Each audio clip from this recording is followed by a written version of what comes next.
ეს არის ერთ-ერთი ფორმა, რითაც რეჟიმები უახლოვდებიან თავიანთ დასასრულს. რეჟიმის ნგრევა დასასრულს უახლოვდება. ასე ხედავს ქართულ ოცნებაში მიმდინარე რყევებს სალომე ზურაბიშვილი. საქართველოს ბოლო არჩეული პრეზიდენტისთვის ირაკლი ღარიბაშვილის პარტიიდან წასვლამ ბევრ კითხვას პასუხი გასცა. ჩვენ ვხედავთ, რომ რყევები რეჟიმის კუთხით გრძელდება, ძლიერდება, ადამიანები ტოვებენ, გადიან ამ რეჟიმის პირველი წრიდან სხვადასხვა ფორმით, მაგრამ ის რომ უახლოესი პირები ამ რეჟიმის ამ ბოლო პერიოდში გავიდნენ თამაშიდან, ასე ვთქვათ, ეს არის ერთ-ერთი ყველაზე მნიშვნელოვანი ნიშანი იმისი, თუ ეს რყევები როგორ შეიძლება განვითარდეს. ყოველდღე მყარდება იწვი, რომ ღარიბაშვილი სანქციებს გაექცა. სანქციების მუშაობის პარალელურად სწრაფი სვლის სუსტდება ივანიშვილის რეჟიმი. ზურაბიშვილი თulis, რომ ოცნების მაღალჩინოსნებისთვის მტკივნეულია წლების განმავლობაში დაგროვილი სიმდიდრით იზოლირებულად ცხოვრება.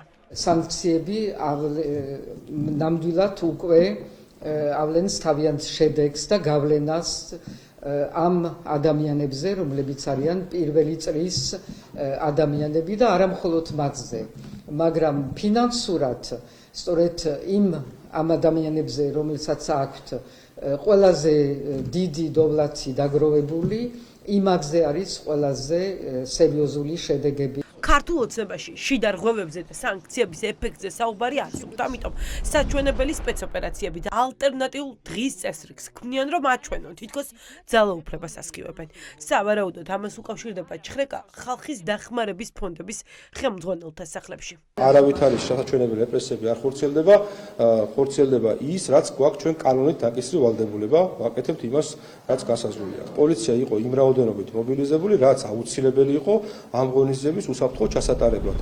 შინაგან საქმეთა არალეგიტიმური მინისტრის არალეგიტიმური მოადგილე ახლა ცდილობს საზოგადოება დაარწმუნოს, რომ თითქოს პოლიციელების ეს რაოდენობა ნორმალურია ჩხრეკის ჩასატარებლად. თითქოს კანონი არ დაურღვევიათ ძალოდებს, როცა საკუთარ სახლში არ უშვებდნენ მარიამ გეგუჩაძეს. მაშინ როცა მის სახლში საგამოძიებო მოქმედებები ტარდებოდა. კანონი არ დარღვეულა ალექსანდრე დარახველიძის შეფასებით არც მაშინ, როცა ჩხრეკა არასრულწლოვნების თანდასწრებით მიმდინარეობდა. რაიმე საპროცესო ნორმა დაირღვა? მე ვფიქრობ, რომ არანაირი საპროცესო ნორმა არ დარღვეულა და თუ დაირღვა, ამ შემთხვევაში არსებობს შესაბამისი წესები, რომ გაასაჩირო. საჩვენებელმა ჩხრეკებმა მხოლოდ ის საჩვენა საქართველოს მოქალაქეებს, რომ თანადგომა, სოლიდარობა და სამართლიანობის მოთხოვნა ამ ქვეყანაში საფრთხედ ითვლება. ევროპული მომავლის მცველები ამბობენ, რომ ეს მხოლოდ ფონდების დაცვა არ არის.